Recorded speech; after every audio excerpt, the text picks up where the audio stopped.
We can turn there. Let's read that together. Psalm 121 from verses 1 to 3. God wants to move in the lives of his people, but we've got to prepare our hearts. We've got to stand on the word of God, because he wants to move us into places. He wants to move us from where we're at now to where he wants us to be. Hallelujah. Psalm 121 verse 1 says, I will lift up my eyes to the hills. In other words, I will look unto God, from whence comes my help. My help comes from the Lord who made heaven and earth. Hallelujah. So if we're servant of God who made the heavens and the earth, how can we not trust him regarding what we're going through? Do you have a problem with your children? Are you seeking God concerning your finances? Do you have a sickness in your body? Listen, the Bible says, I lift up my eyes to the hills. I lift up my eyes to the Lord of Lords. I lift up my eyes to my healer. What are you trusting God for? Are you trusting for a wife or a husband? Are you having problems or challenges with your marriage? Lift up your eyes to the Lord. That's where your help is going to come from. We live in two kingdoms, and we're privileged to be Christian so that we can tap into the kingdom of God. We can tap into the spiritual kingdom and move away from the physical kingdom. Yes, one of the speakers said, yes, we deal with physical things, and that's quite true. I think it was Pastor that said that. We deal with physical things, but because we're spirit beings, we have the privilege and the opportunity to move into another dimension, which is the kingdom of God. That's why the Bible says that the kingdom of God comes in power. And we have the opportunity to tap into that power and live a supernatural life, as opposed to the physical life. As opposed to going to the bank and saying, bank, I need money. You go to the God. The Bible says the silver is mine, the gold is mine. So we go to God. I'm having a challenge with paying my bills. We go to God. God will tell us what to do. God will tell you whether you're to go to someone or whether somebody is to come to you. So we need to move away from the dimension of the physical realm and move into the spiritual realm. They did it in the Bible. Hallelujah. When they needed money to pay the tax, Jesus Christ told Peter, he said, go to the fish, and when you open the mouth of the fish, you'll find a coin there. Did Peter not find a coin there? That's the kind of God that we're serving. That's the kind of God. He wants to do amazing things in our life. God doesn't sleep. We sleep. We fall asleep. We become dormant. We don't do the things that God is calling us to do.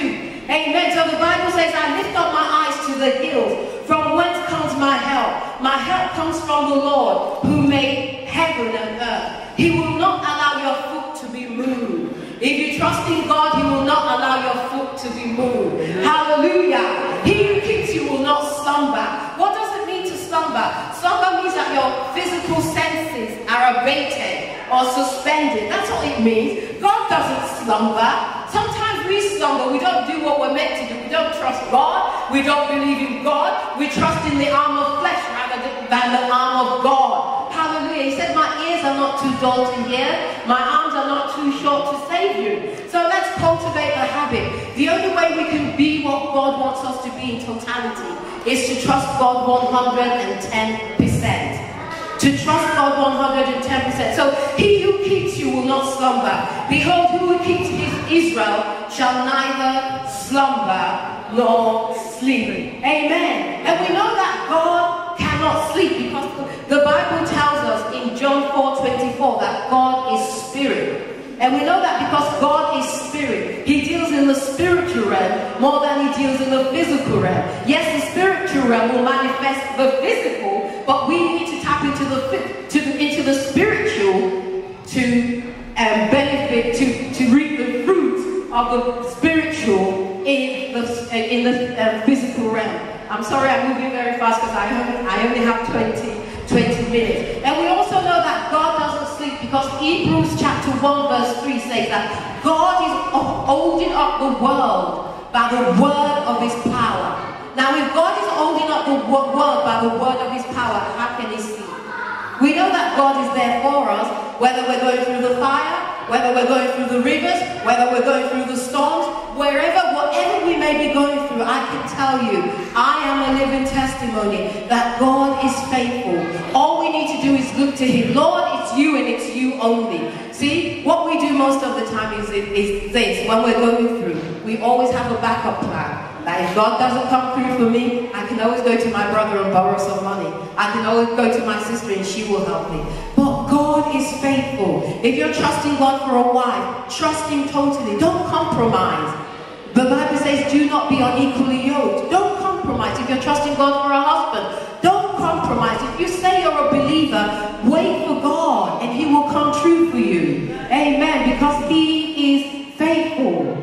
He is faithful. So sometimes when we're going through our season of wilderness, or we're going through our trials, you know, it could be one or two things. It could be that God has us in that season because He wants us to know who we are. In other words, we're looking at ourselves in the mirror of the Word of God and we can see, I'm wanting in this area, I need to build myself up in this area. That could be one reason why you're going through what you're going through. Another reason is that you're going through what you're going through is that because God has a season for you to go through that period.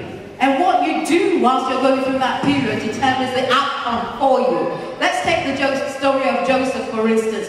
Joseph was in his wilderness experience for 13 years. From the time he was in the pit to Potiphar's house and the palace, it was 13 years. And we know, and I know most of you know that story here, that God was faithful to Joseph when the right time came. Not a day before, not a day after.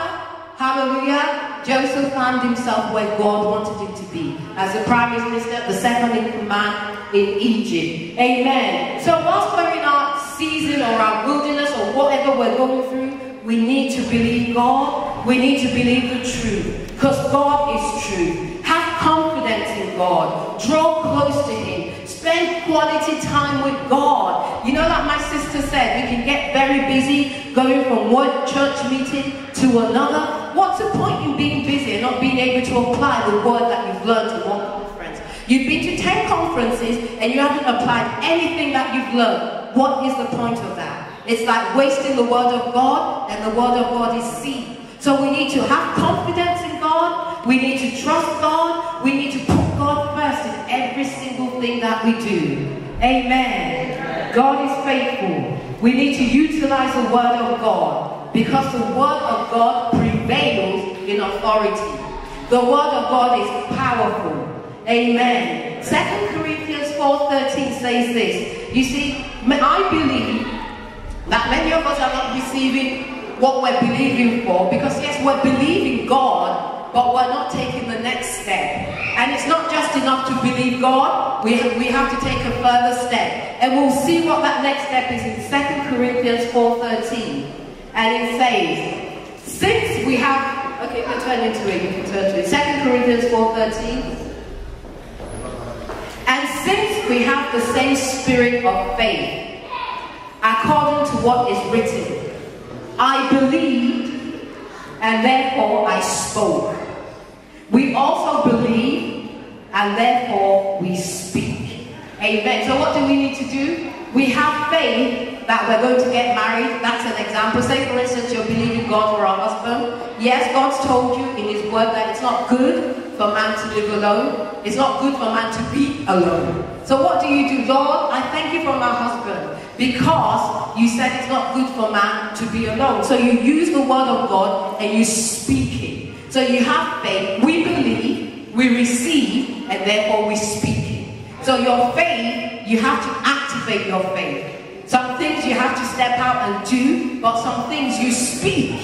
You speak, you call your husband in, you call your children in, based on the word of God. So that's why they're saying, this scripture is referring to the people in the Old Testament. They're saying that they spoke, they believed, they spoke, and they saw. So if we want the same result, we believe, we speak, and we will see. And that's what the scripture is telling us. Whatever you're believing God for, you must go beyond your faith. You must go beyond believing and speak. That's why God said to Joshua in Joshua 1:8, He said, you must meditate on the word day, night, and day. Night means, it represents, yes, it could mean the literal night, but it also represents your night season, your wilderness experience, your troubles. So when you're going through your troubles, you speak the word of God. And when you're in your good season,